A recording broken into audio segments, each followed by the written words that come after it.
My name is Cole and I'll be talking to you about the Apple crisis in China. I'll be introducing the topic, introducing why Apple were treated unfairly by the public and media, introducing corporate social responsibility as a background to the crisis.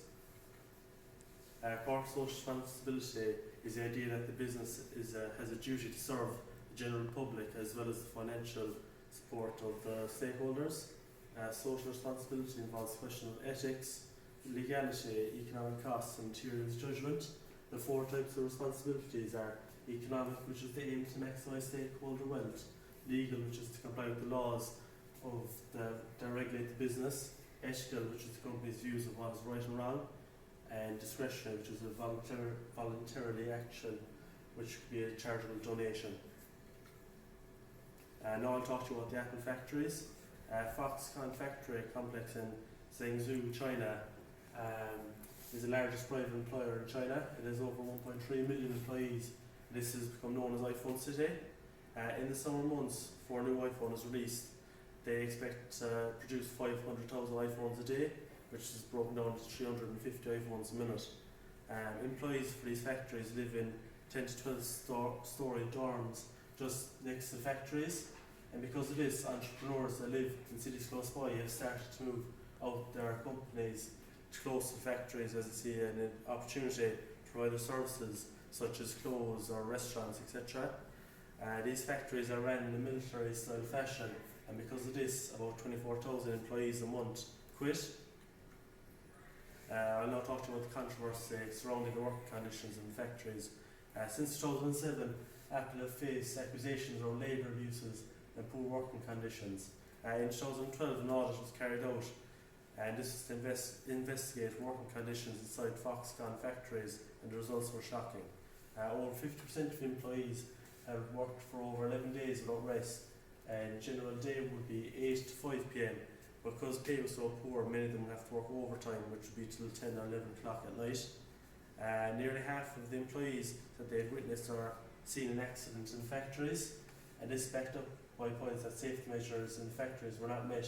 Examples of these would be blocked emergency exits or faulty protective equipment that the employees use.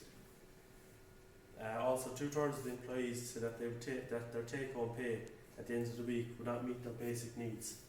Employees, according to China law, can only work for 49 hours a week. This investigation showed that the average weekly hours that they did was 61, with some of them working up to 70 hours a week.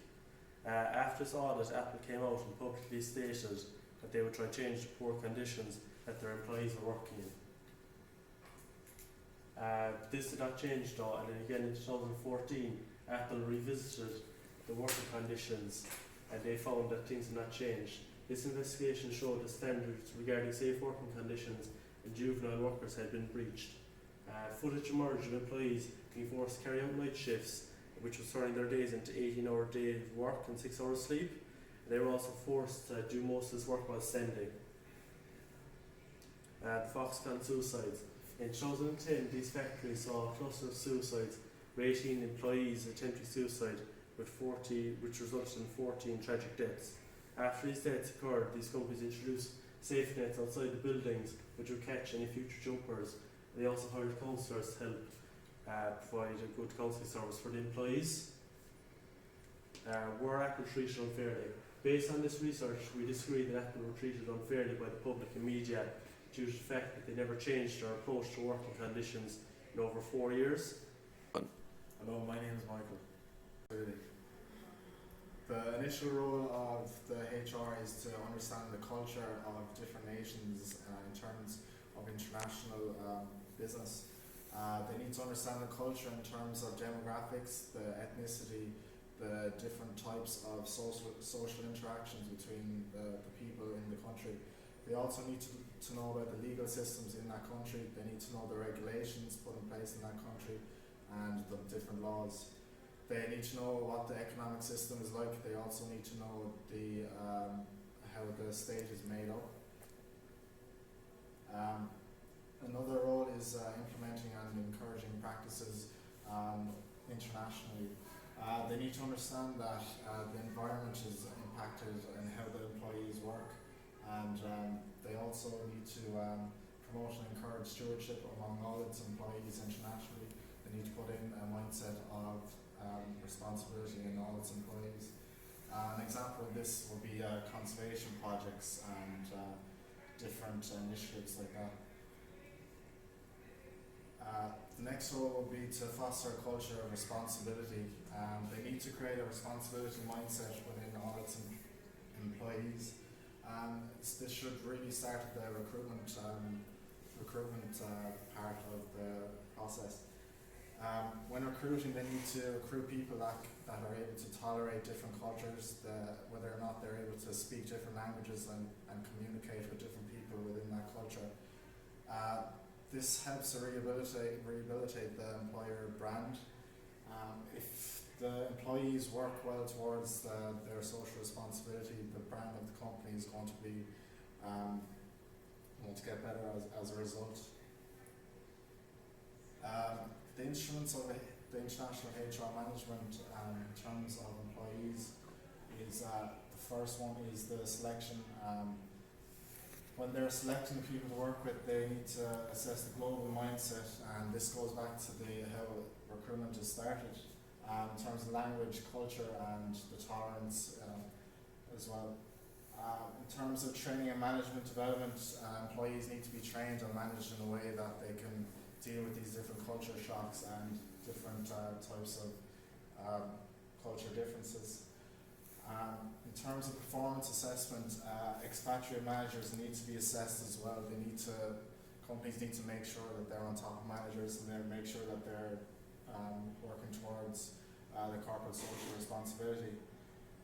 They also need to focus on compensation for its workers as well. If workers are working abroad, they need to make sure that they get enough benefits and that they're paid well enough according to the state of the culture or country. One of the last ones is the company needs to celebrate its success in CSR. They need to share and communicate the value of CSR to employees and community. They need to let the community know that what they're doing towards CSR is making a difference, and that the community is affected positively as well. This sustains the momentum of CSR as well, so employees are going to keep doing the same thing, and they're going to try and even improve their social responsibility as well. Hi, I'm Joe, and I'm going to talk to you about the lessons from the other organisations abroad in dealing with the Apple crisis. So companies abroad have to show that they have corporate social responsibility and also that they perform ethically. People nowadays are becoming more and more educated on the topic and are learning more about ethical and unethical behaviours. So lessons for organisations abroad having corporate social responsibility. So the first one is better brand recognition. So performing ethically and having good CSR will enhance the company's image, and people will recognise the company further for being socially responsible. People will recognise this brand or company more so as if they see it being socially responsible or performing ethically. It will want to be more associated with it. So the second one is positive business reputation. It's important for a business to keep its reputation. Once it performs unethically or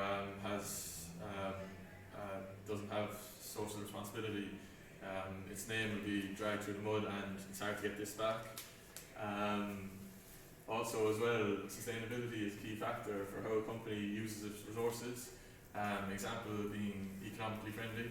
So for a company, it's very important to be economically friendly, and people will see this in a good light, and their reputation will be enhanced further. So also profits is another way where if you show that you have good corporate social responsibility abroad, your profits will increase as your sales will increase and your costs will reduce. Your sales will increase due to the fact that people know your product is socially responsible and want to be associated with this product. Also, people are more willing to buy products from an ethical company. For example, Fife's Bananas, they're shown to pay their workers good fair minimum wage, and people want to be associated with this product. Fourth thing would be customer loyalty, so customers will remain loyal to your product as it shows good CSR. And an example would be Apple, as Conal talked about, the suicides in the Apple crisis in China. You need to show good standards for your employees, so you'll lose your main customers and people will change to different brands. So Apple have introduced some CSR programs and initiatives to further improve their work abroad. So the first one is Apple supporting local communities.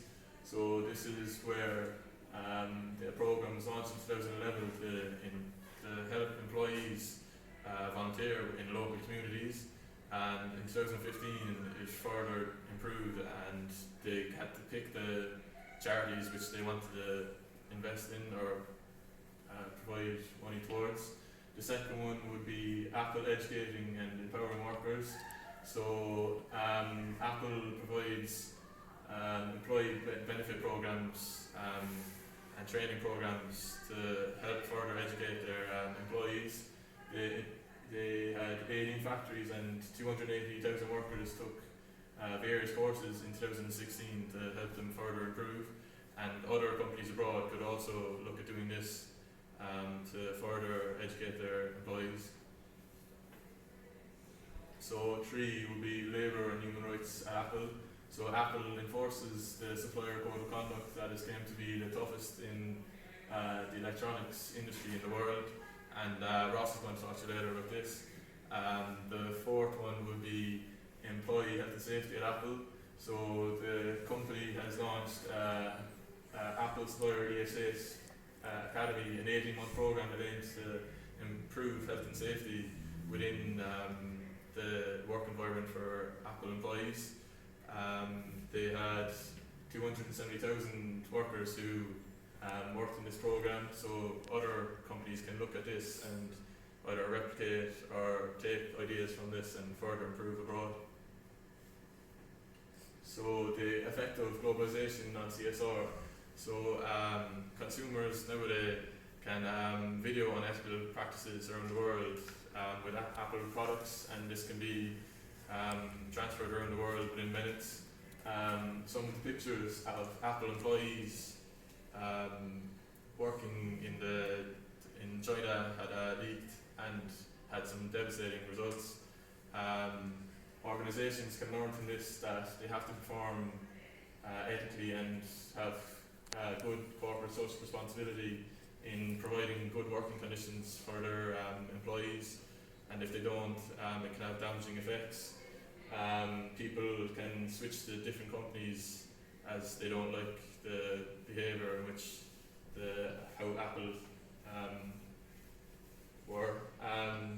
Another example of this would be BP oil spill in 2010, where they had a massive oil spill and images leaked of various animals, as you can see, covered in oil, and people were injured and people didn't want to be associated with this supplier, so they actually switched suppliers of oil.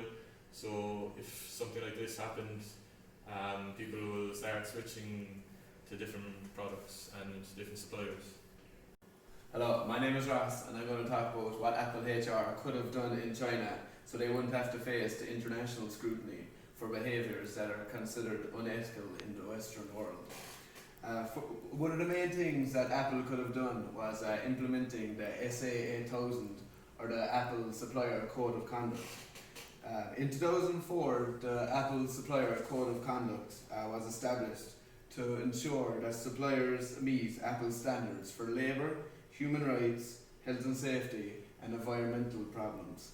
So what is the SA8000 and the Apple Supplier Code of Conduct? The Apple Supplier Code of Conduct draws from the international recognised standards of the SA8000 and is universally applicable. From a large factory assembling a product and to a small shop creating a custom component, or to mining communities that provide the raw materials that come together in the production of an Apple product. All suppliers are required to meet the high standards outlined in the Supplier Code of Conduct. There are 5 different headings to the Apple Supplier Code of Conduct. First off, there is the health and safety. Worker health and safety and well-being is important to Apple. Suppliers shall provide and maintain a safe work environment for their employees and for their management. They should employ safe working practices, and employees should have the right to refuse unsafe work conditions and to report unhealthy working conditions. Second up, there's the environment. Apple is committed to protecting the environment and ensuring environmental responsibility is at the core of how they operate. Suppliers shall develop, implement and maintain environmental responsibility business practices. Next up, there's the ethics. Apple expects the highest standards of ethical business ethics for all of their suppliers. Suppliers should be the core to the manufacturing of the product, so therefore everything they do should be ethical. These include businesses, relationships, practices, sourcing and operations. Next up is the management systems. Apple believes that sound management systems and commitment are key to enriching the social and environmental well-being of its supply chain. Apple holds its suppliers accountable to this code and all its standards. Suppliers shall implement or maintain as applicable management systems that facilitate compliance with this code and the law. They identify and mitigate related operational risks and facilitate continuous improvement. Finally, should be the most important one, is the labour and human rights. Apple believes that all workers in its supply chain should deserve a fair and equal workplace. However, one of the main problems within China with Apple is the hours being worked by the employees and the overtime that they must do. Most employees work around 70 hours a week, and if this is including overtime. If HR had made sure that this Apple Code of Conduct was put into place within Foxconn, who manufactures all of Apple's products within China, then they would not have any issues with employees working too many hours. The Code of Conduct states that the work week shall be restricted to 60 hours, including overtime, and regular work weeks should not exceed 48 hours. Suppliers shall follow all applicable laws and regulations with respect to working hours and days of rest, and overtime must be voluntary. However, as stated in the previous slides, Apple have not implemented any of these. Therefore, if HR in Apple had made sure that this code of conduct was put in place, Apple wouldn't have faced international scrutinies for behaviours that are considered unethical in the Western world. I would like to thank you for listening to our presentation on Apple in China.